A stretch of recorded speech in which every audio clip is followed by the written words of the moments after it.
जो आज मैं डिस्कस करने जा रहा हूं आप लोगों के साथ वो है क्लोनिंग वेक्टर। सबसे पहले मैं क्लोनिंग के बारे में आपको बताऊंगा और बड़े सिंपल एग्जाम्पल देके आपको इस चीज को समझाने की कोशिश करूंगा कि क्लोनिंग आखिर होती क्या है।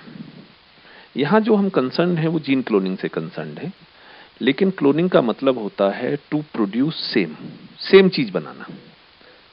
जैसे हम अगर कहें कि आप एक कागज लेके जाते हैं और उसको इलेक्ट्रोस्टेट करा के लाते हैं, तो ये जो आप पे कागज है और उसका जो इलेक्ट्रोस्टेट कॉपी है ये पहली कॉपी का क्लोन है। इसी तरीके से जेनेटिक इंजीनियरिंग में, मॉलिक्यूलर बायोलॉजी में हम जीन्स की क्लोनिंग करते हैं, यानी सिमिलर जीन्स की कॉपीज को बनाते हैं। इसे हम क्लोनिंग कहते हैं। इसके लिए जो डिजायर्ड जीन है उसे एक ऐसे डीएनए में इंसर्ट किया जाता है जो मल्टीप्लाई कर सके। जिस डीएनए में इसको इंसर्ट किया जाता है मल्टीप्लाई कराने के लिए, उसे हम वेक्टर कहते हैं। तो ये जो क्लोनिंग वेक्टर है, मैं समझता हूं दोनों चीज आपकी समझ में आ गई होंगी कि क्या तो क्लोनिंग होती है और क्या वेक्टर है। इसके आगे की जो स्लाइड है उसमें मैं वेक्टर को डिफाइन करूंगा।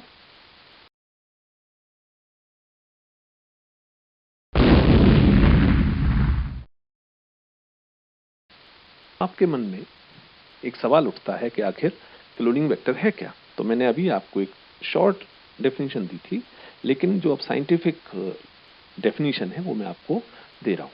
ए cloning vector is a DNA molecule in which foreign DNA can be inserted or integrated and which is further capable of replicating within host cell to produce multiple clones of recombinant DNA। ये बात समझ में आ गई।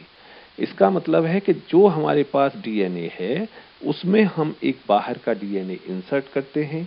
ये जो दो DNA का resulting product है इसे हम रिकॉम्बिनेंट डीएनए कह रहे हैं। अब ये जो रिकॉम्बिनेंट डीएनए बना वेक्टर के साथ बाहर का डीएनए जोड़ के, इसकी जब मल्टीपल कॉपीज बनेंगी तो जो भी हम वेक्टर यूज कर रहे हैं एक तो वो मल्टीप्लाई होगा ही, उसके साथ साथ वो जो फॉरेन डीएनए है वो भी मल्टीप्लाई करता है। तो वेक्टर क्या हो गया, एक साधन हो गया कि कोई भी डिजायर्ड जीन अगर हमारे पास है उसको मल्टीप्लाई कराने के लिए जो साधन है उसे हम वेक्टर कह रहे हैं। तो ये एक हमारे पास एक डेफिनेशन हो गई कि वेक्टर क्या होता है।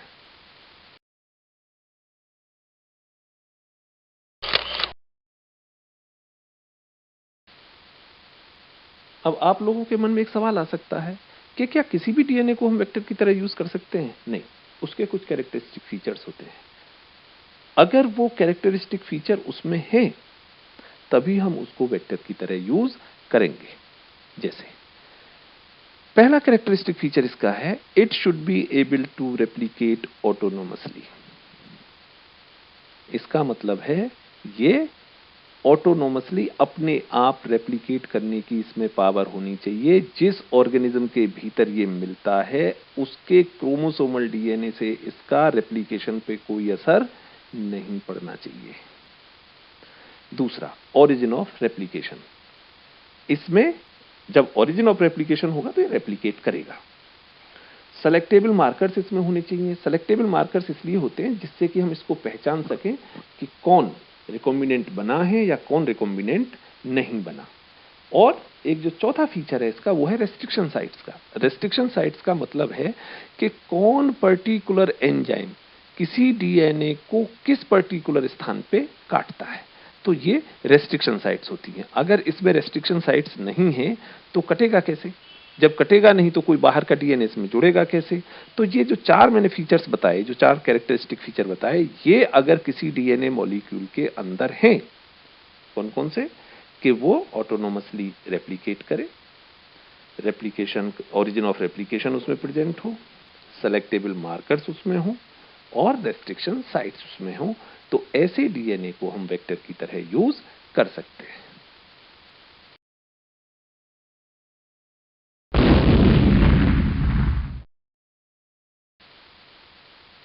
अगर क्लोनिंग वेक्टर्स की टाइप की हम बात करते हैं तो जो क्लोनिंग वेक्टर्स हैं वो दो तरीके के होते हैं। वेक्टर्स दो तरीके के होते हैं, एक होते हैं क्लोनिंग और दूसरे होते हैं एक्सप्रेशन। अगर क्लोनिंग की बात करें तो all vectors used for propagation of DNA inserts in a suitable host cell are called cloning vectors. ये बात समझ में आ गई कि ऐसे सभी वेक्टर्स जिनको हम डीएनए इंसर्ट्स के प्रोपेगेशन के लिए यूज करते हैं एक सूटेबल होस्ट के अंदर जहां पे वो मल्टीप्लाई करता है, तो इनको हम क्लोनिंग वेक्टर्स कहते हैं। जो क्लोनिंग वेक्टर्स हैं वो डिफरेंट टाइप्स के होते हैं।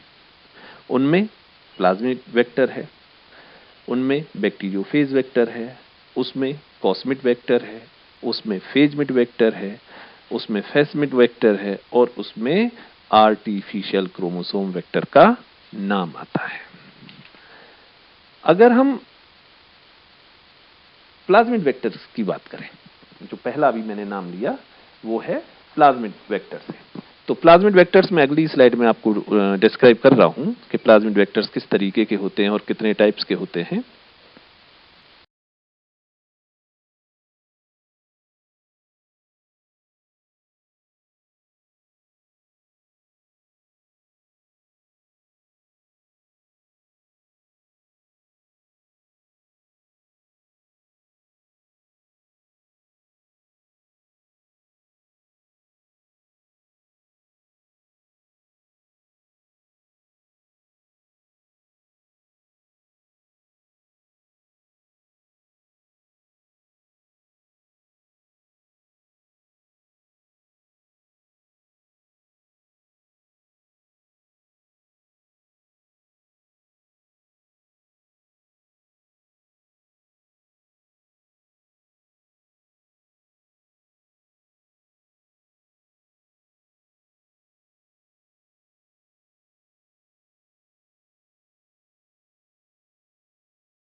प्लाज्मिड, आप जानते होंगे कि प्लाज्मिड होता क्या है। ये बैक्टीरियल सेल के अंदर एक्स्ट्रा क्रोमोसोमल जेनेटिक मटेरियल होता है। जो प्लाज्मिड होता है ये एक्स्ट्रा क्रोमोसोमल डीएनए मॉलिक्यूल है या एक्स्ट्रा क्रोमोसोमल डीएनए है।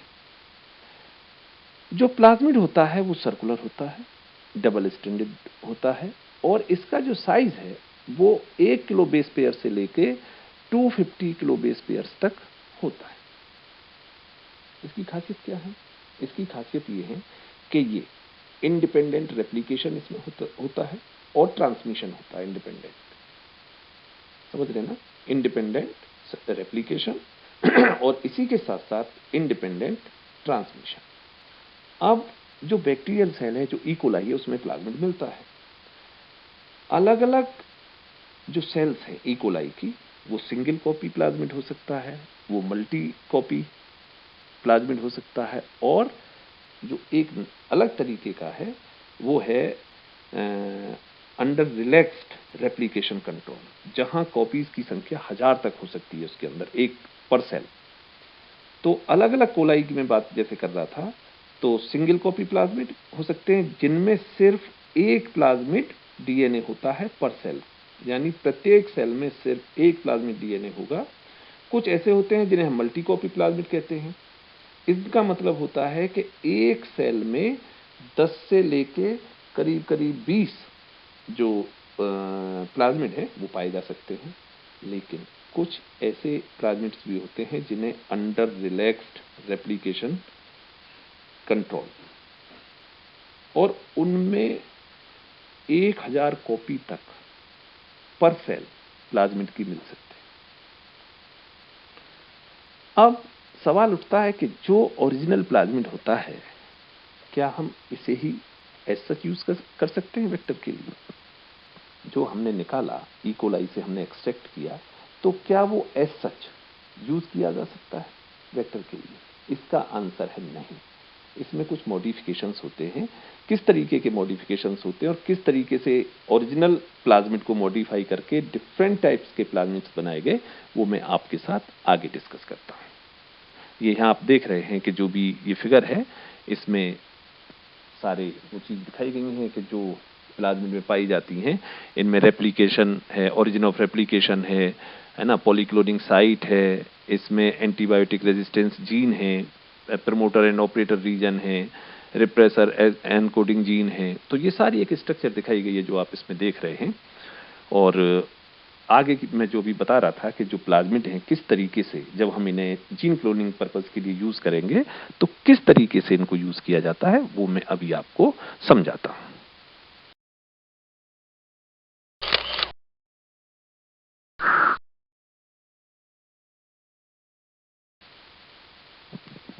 जो नेचुरल प्लाज्मिड्स होते हैं उन्हें हम जीन क्लोनिंग पर्पस के लिए यूज नहीं कर सकते। जो नेचुरल प्लाज्मिड्स होते हैं उन्हें हम जीन क्लोनिंग पर्पस के लिए यूज नहीं कर सकते या वो सुटेबल नहीं हो सकते। इसके लिए उन्हें हमें मॉडिफाई करना होता है और रिकंस्ट्रक्ट करना पड़ता है। जो प्लाज्मिड है जिसे हम वेक्टर की तरह यूज कर रहे हैं उसमें हमें कुछ स्पेसिफिक कैरेक्टर्स भी ऐड करने होते हैं, चाहे वो किसी भी फॉर्म में हो उन्हें हम ऐड करते हैं उनमें जो स्पेसिफिक कैरेक्टर्स हैं। जो डेवलपमेंट है प्लाज्मिड वेक्टर्स का क्रोनोलॉजी के अगर हम बात करें तो इसके 3 फेजेस हैं। जो डेवलपमेंट है उसके 3 फेजेस हैं। In first phase the vectors that were made during 1973 to 1976 including plasmid SC101, COL-E1 and PCR1। ये जो वेक्टर्स डेवलप किए गए जीन क्लोनिंग के लिए इनकी कुछ अपनी ड्रॉबैक्स थी। और वो ड्रॉबैक्स क्या थी? उनमें रेप्लिकेशन बहुत पुअर था। इसके अलावा जो सेलेक्टेबल मार्कर्स थे वो अनसूटेबल थे और इनमें 2 से अधिक रेस्ट्रिक्शन साइट्स नहीं थे।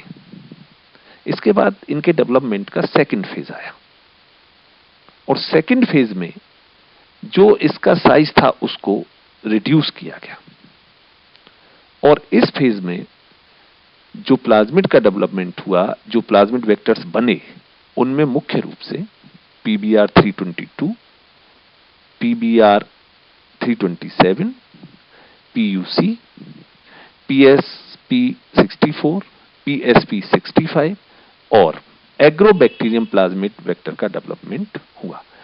अब मैं एक एक जो भी अब यहां हमने प्लाज्मिड वेक्टर्स के टाइप्स बताए हैं आपको, उनमें से मैं एक एक आपके सामने डिस्कस करूंगा। कि पहले PBr322 में डिस्कस करूंगा, उसके बाद PBr327, फिर PUC, फिर PSP4, PSP65 और एग्रोबैक्टीरियम बैक्टीरिया।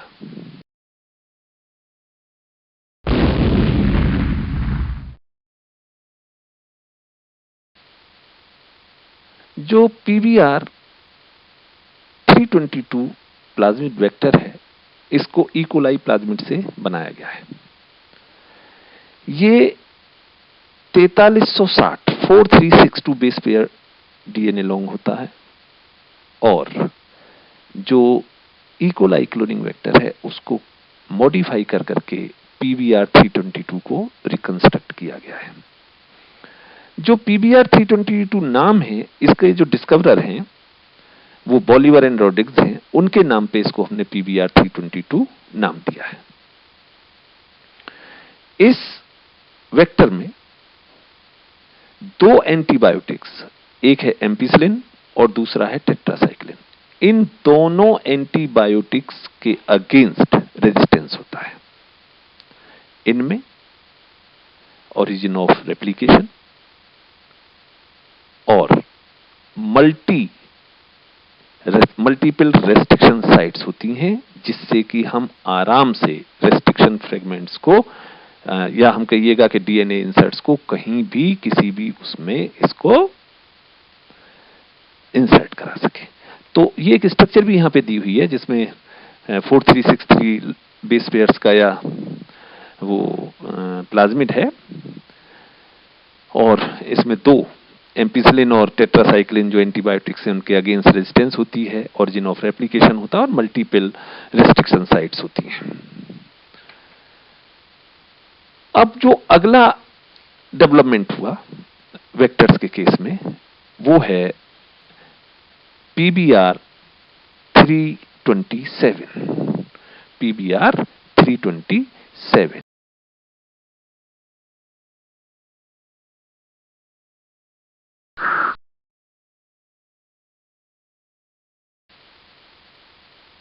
जो PBR 327 है उसको भी बोलिवर एंड रोड्रिग्स ने ही कंस्ट्रक्ट किया है, इसलिए इसका नाम भी उन्हीं के नाम पे PBR रखा गया है। इसको PBR 322 से बनाया गया है और इसमें क्या किया है कि 1427 से 2516 बेस पेयर्स के बीच का हिस्सा डिलीट किया गया है, इसका साइज और छोटा किया गया है, जिससे कि जो वेक्टर का साइज है वो छोटा हो जाए और इसमें हम जो इंसर्ट है, डीएनए इंसर्ट है, उसमें थोड़ा बड़े साइज का इंसर्ट इसमें किया जा सके। ये भी इस तरीके का वेक्टर है जिसमें एम्पिसिलिन और जो वो है टेट्रासाइक्लिन, दोनों जो एंटीबायोटिक्स हैं उनके अगेंस्ट रेजिस्टेंस पावर होती है। अब जो तीसरे टाइप का प्लाज्मिड वेक्टर है वो है पीयूसी।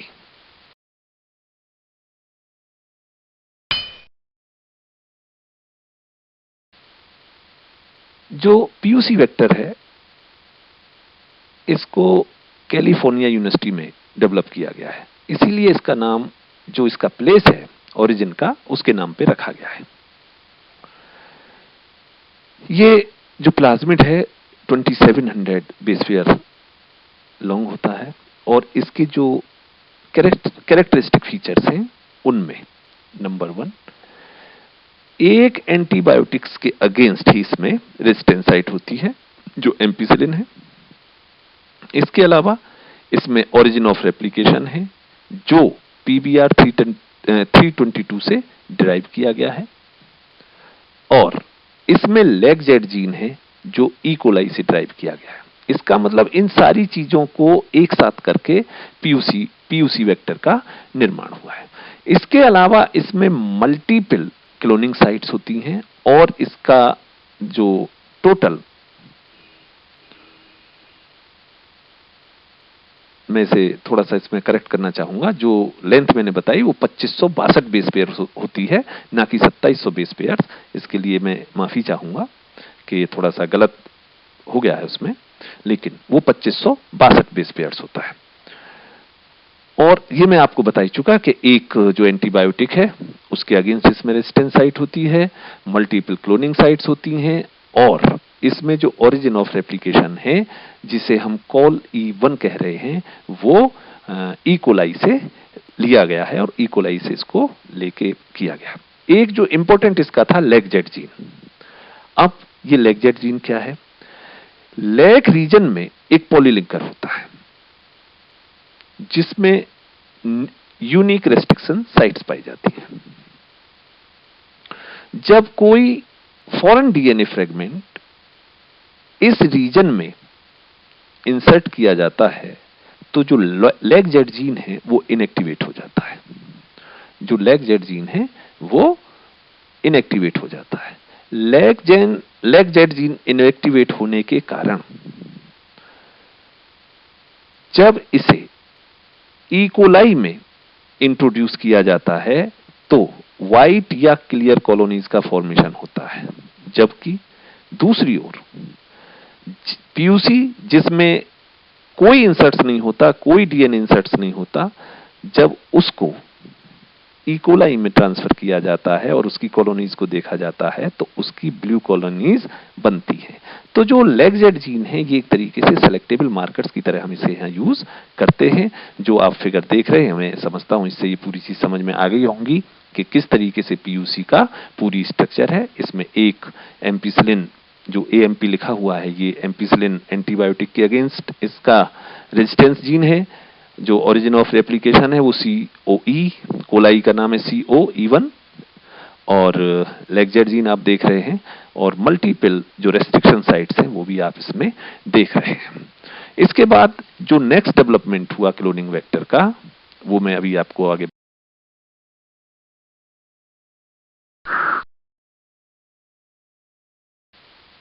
जो PsP64 और PsP65 वेक्टर्स हैं, these vectors are derivatives of PUC plasmid and they carry promoters for phase RNA polymerase to allow transcription in vitro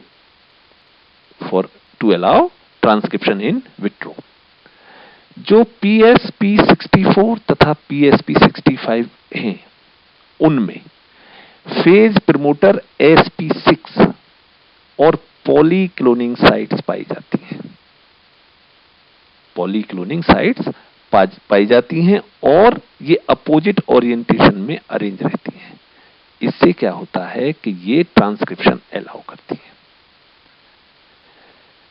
जो sp64 का डेरिवेटिव है और sp65 का, इनको मैक्सम गिलबर्ट मेथड अगर आपने डीएनए सीक्वेंसिंग की पढ़ी है तो वहां पे इनको डिजाइन किया गया है और कहिएगा कि सीक्वेंसिंग में हेल्प करने के लिए इनको डिजाइन किया गया है। तो ये दो और वेक्टर्स हैं जिन्हें हम यहाँ पे डिस्क्राइब किया है कि वो है PsP64 और PsP65। इसके अलावा एक इंपॉर्टेंट वेक्टर है जो बैक्टीरिया है, उसमें मिलता है।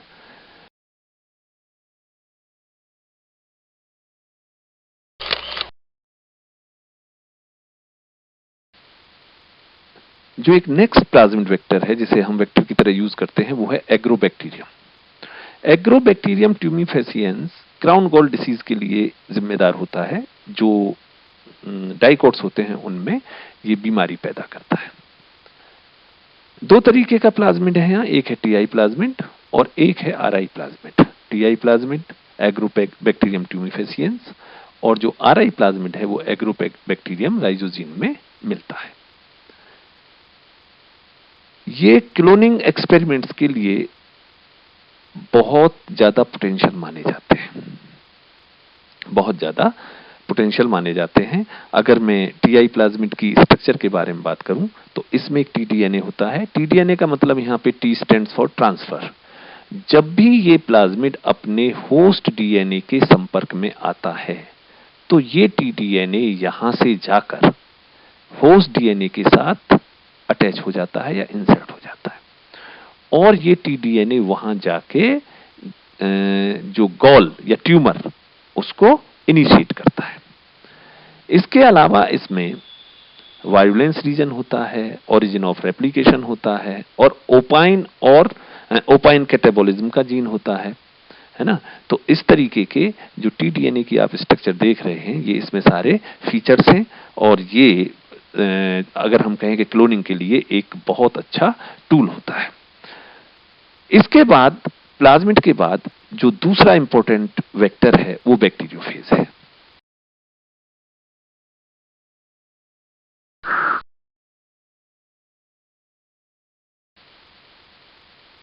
अब जो दूसरे टाइप का वेक्टर है वो है बैक्टीरियोफेज। अभी मैंने प्लाज्मिड आपके साथ डिस्कस किया है।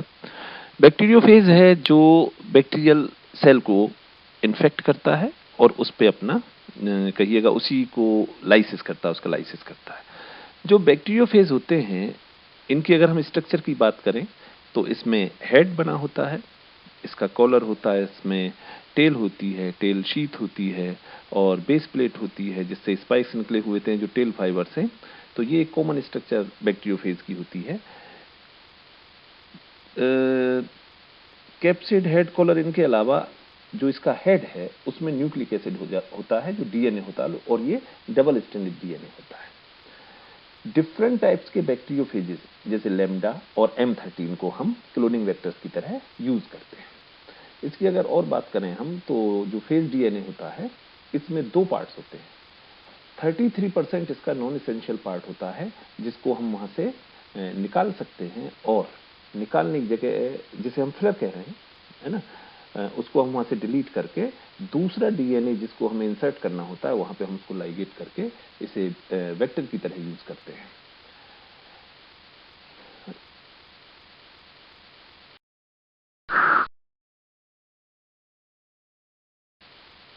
लैम्ब्डा फेज वेक्टर की बात करें तो ये इसकी ट्रांसफॉर्मेशन एफिशिएंसी जो है वो प्लाज्मिड वेक्टर के मुकाबले 1000 गुने ज्यादा होती है। इसमें ओरिजिन ऑफ एप्लीकेशन होता है, इसमें कॉस्ट साइट होती है और इसका जो साइज है वो 48 से लेके 502 बेस पेयर्स तक होता है। इसके अलावा जो लैम्ब्डा फेज है इसमें जो कॉस्ट साइट की मैं बात कर रहा हूं अभी आपको, कॉस्ट साइट जरूरी होती है इन विट्रो पैकेजिंग के लिए। तो अगर हम जो डीएनए इंसर्ट है अगर कभी कभी वो बड़े साइज का भी है तो भी हम आसानी से उसको हेड के अंदर इन विट्रो पैकेजिंग के द्वारा भेज सकते हैं भीतर उसको। तो लैम्ब्डा फेज वेक्टर का ये मैंने आपको बताया। जो लैम्ब्डा वेक्टर होते हैं उनको दो ग्रुप्स में बांटा गया है, एक होता है इंजर्शन वेक्टर और दूसरा होता है रिप्लेसमेंट वेक्टर। जो इंजर्शन वेक्टर है उसमें जो नॉन एसेंशियल रीजन है फेज डीएनए का उसको हम वहां से डिलीट करते हैं और जो दो एंड्स बचते हैं उनको हम जोड़ लेते हैं। इस प्रकार का जो वेक्टर है उसमें एक रेस्ट्रिक्शन साइट होती है और जो दूसरा है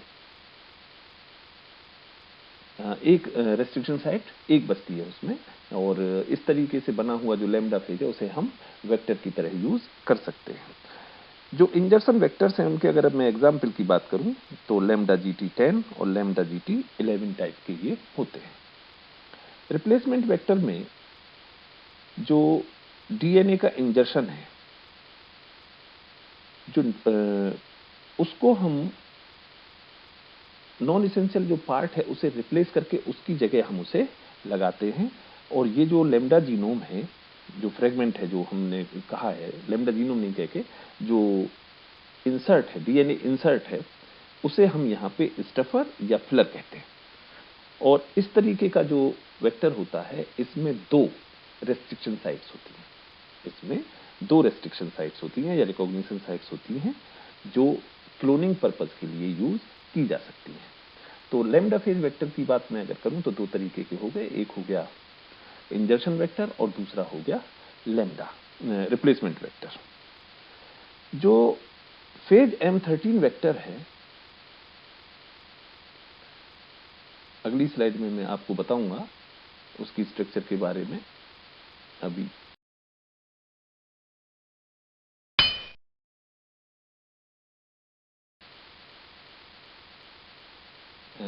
now I will explain it in English.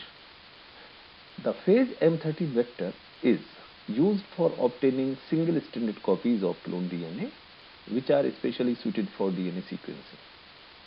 The M13 vector is derived from 6.4 kb genome of E. coli, and it is a filamentous bacteriophage. This phase has a unique feature. The DNA of this is a single-stranded and linear when it is in phase particle, but it gets converted into a double-stranded circular replicative when it enters into host cell.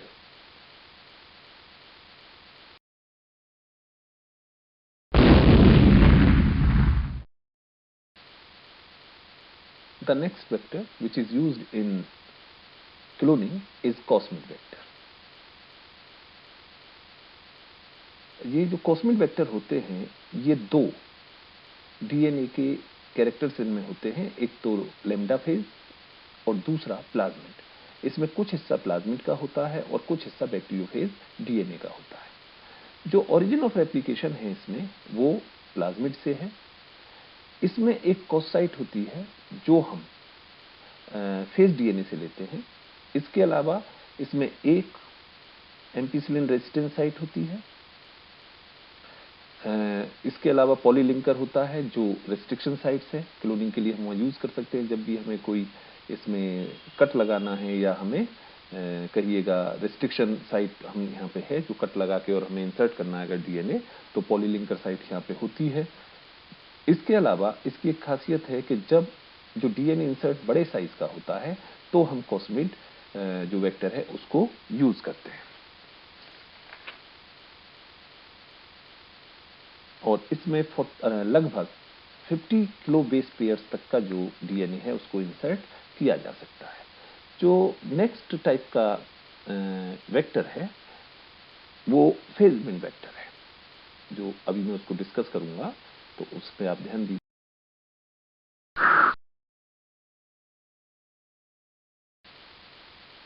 जो फेजमेंट vector होता है उसे आप यहाँ देख सकते हैं, जो स्ट्रक्चर आपको दिखाई गई है। फेजमेंट वेक्टर में प्लाज्मिक वेक्टर के साथ साथ फेज का भी ओरिजिन ऑफ रेप्लिकेशन इसमें होता है, इसलिए इसको फेजमेंट कहा जाता है। प्लाज्मिड का भी ओरिजिन ऑफ रेप्लिकेशन इसमें है और फेज का भी ओरिजिन ऑफ रेप्लिकेशन इसमें है। जो इसका बेस्ट एग्जांपल है वो पी ब्लू स्क्रिप्ट एसके है, जो 2958 बेस पेयर से बना हुआ होता है और इसको PUC 19 से ड्राइव किया जाता है। इसमें N13 ओरिजिन ऑफ रेप्लिकेशन होता है जो फेज का पार्ट है। इसमें एक पोर्शन लेग जेड जीन का होता है जिसे लेग प्रोमोटर से लिया जाता है। इसमें मल्टीपल क्लोनिंग साइट्स होती हैं, जो लेग जीन हम बात कर रहे हैं उसके विद इन इसमें कई सारी मल्टीपल क्लोनिंग साइट्स होती हैं जिन्हें हम रेस्ट्रिक्शन साइट्स कहते हैं। और इसके अलावा इसमें फेज T7 और T3 प्रमोटर सीक्वेंसेस होते हैं जो मल्टी क्लोनिंग साइट्स को फ्लैंक करते हैं या उसके साथ लगे रहते हैं। इसके अलावा इसमें कोल इवन ओरिजिन ऑफ रेप्लिकेशन होता है, और इस प्रकार के वेक्टर में सिंगल जो एंटीबायोटिक है एम्पिसिलिन उसकी रेजिस्टेंस, उसके अगेंस्ट रेजिस्टेंस के लिए भी जीन पाया जाता है।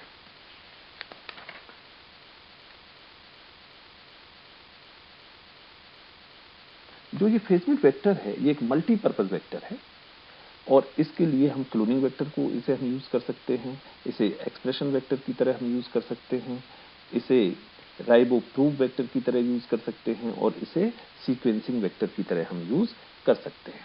तो ये अभी आपने ये स्ट्रक्चर देखी जो मैंने आपको बता रहा हूँ, इसमें आप देखेंगे तो वो सारी चीजें जो मैंने डिस्क्राइब करी हैं वो आपको यहाँ पे नजर आएंगी, जिनसे कि आप आसानी से इसको समझ सकेंगे।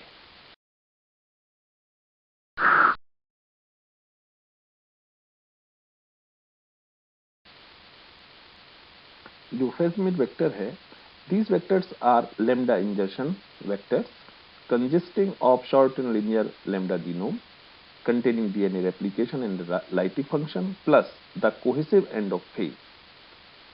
The middle non-essential segment is replaced by a said plasmid, linearized plasmid with intact replication module. A plasmid vector contains several tandem copies of plasmid to make it longer than 38 kilobase pair. The minimum size needed for packaging of lambda particle. The best example of phasmid vector is lambda ZAP.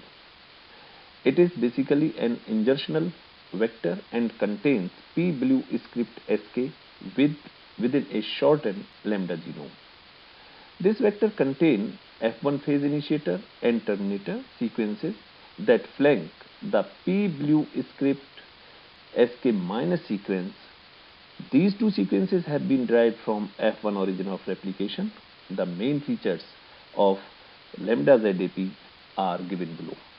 The DNA insert is placed with multi-cloning sites located in the leg Z gene of P blue script SK.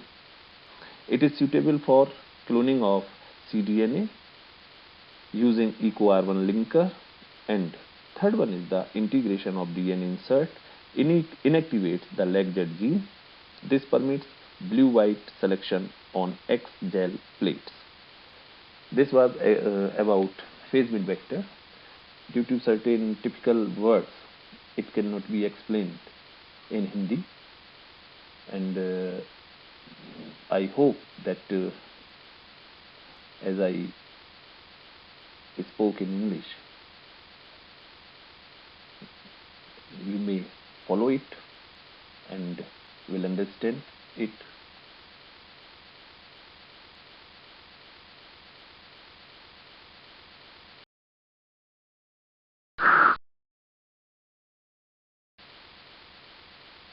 The next vector is artificial chromosome. These vectors are circular or linear vectors that are stably maintained, usually 1 to 2 copies per cell. There are several types of such vectors. One is yeast artificial chromosome, second one is bacterial artificial chromosome, mammalian artificial chromosome, and human artificial chromosome.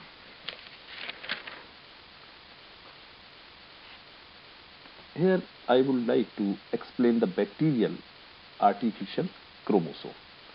They have the origin of replication of E. coli F factor. It controls the number of vectors per cell. The first bacterial artificial chromosome vector was PBAC1081-108L. The other BAC vectors are P-Bello BAC11, P-BAC E3.6, etc. Vector P-Bello BAC11 is a convenient vector of 7.4 kb that allows selection of recombinant clones by lag-jet alpha complementation. It has following features: ORIS, origin of replication from E. coli F plasmid. REPE encodes a rep protein that specifically binds to ORIS to initiate replication. 3.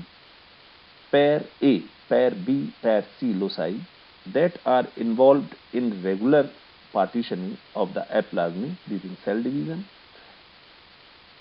Chloramphenicol resistance, COS-N, lambda phase, COS site. LOX-P site on phase P1 genome where recombination occurs. LEG-Z, B-galactosidase gene. T7 bacteriophage, T7 RNA polymerase driven promoter, and last SP6 bacteriophage, SP6 RNA polymerase driven promoter.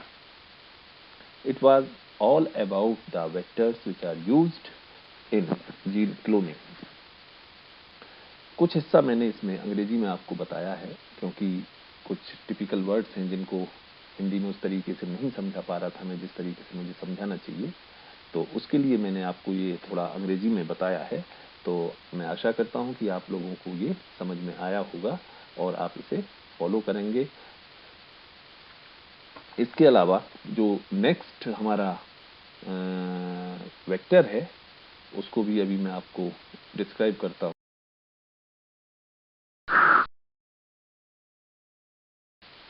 जो bacterial artificial chromosome है वो एक DNA construct है जो plasmid की fertility F factor पे depend करता है। ये जनरली क्लोनिंग में यूज किया जाता है और इसको हम ई कोलाई से ड्रिवन करते हैं, ई कोलाई से इसको बनाते हैं। जो बैक है बीएसी बैक्टीरियल आर्टिफिशियल क्रोमोसोम, वो लगभग इसमें 300 के किलोबेस पेयर्स के इंसर्टेड डीएनए को क्लोन किया जा सकता है। इसमें एक ये है कि हम इसमें इतने किलोबेस पेयर्स का जो डीएनए इंसर्ट है उसको हम क्लोन कर सकते हैं।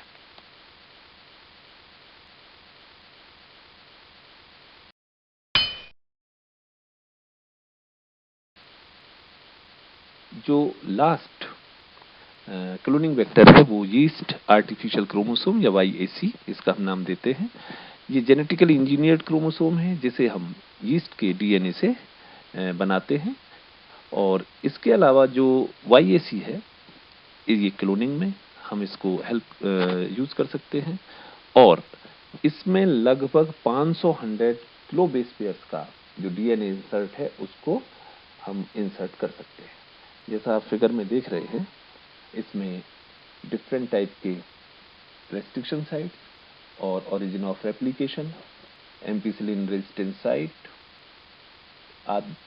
जैसी जो कैरेक्टरिस्टिक फीचर्स हैं वो सब इसमें, दो marker A and marker B, ये सब इसमें पाए जाते हैं। तो ये पूरा का पूरा जो चैप्टर है मैंने अभी आपको पढ़ाया है या बताया है, ये जीन क्लोनिंग से जो जीन क्लोनिंग वेक्टर्स हैं उनसे संबंधित था और मैंने जो भी इसका डिस्क्रिप्शन दिया है मैं उम्मीद करता हूं कि आप लोगों की समझ में आया होगा। और आप इसको फॉलो करेंगे। Good luck. Thank you.